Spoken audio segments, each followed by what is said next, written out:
बिहे गरेको मान्छेहरूले या फिर रिलेसनसिपमा भएको मान्छेहरूले चिट किन गर्छन्?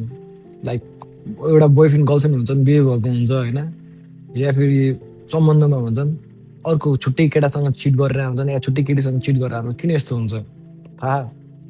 किनकि म्याक्सिमम मान्छेहरू मच्योर नै छैनन् क्या। अब कति उमेरसम्म मच्योर हुने भन्ने, अब 34-35 वर्षको मान्छे नै मच्योर छैनन्, 40 वर्षको मान्छेहरू पनि मच्योर छैनन् होइन।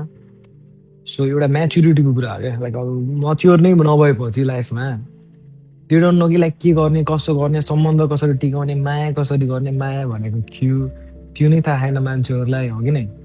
सो त्यो कारणले गर्दाखेरि चाहिँ मान्छेहरूले मिस्टेक गरिरहन्छन् क्या, गरिरहन्छन् होइन।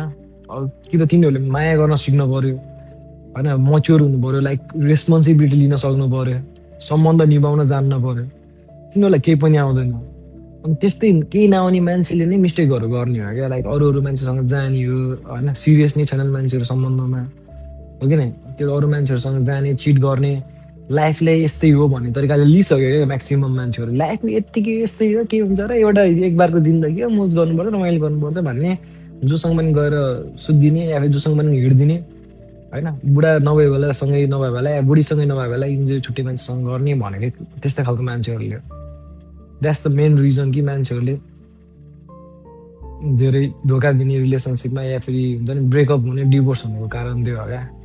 मच्योर हुनु पर्यो क्या गाइजहरू।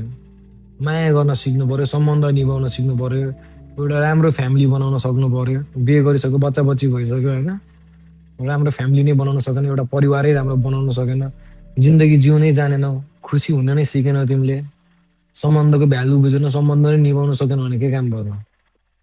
त्यही भएर नै डिभोर्स हुने हो। त्यही भएर अहिलेसम्म मच्योर बन, रिलेसनसिपलाई यत्तिकै नलिउ कि त रिलेसनसिपमै नबस होइन।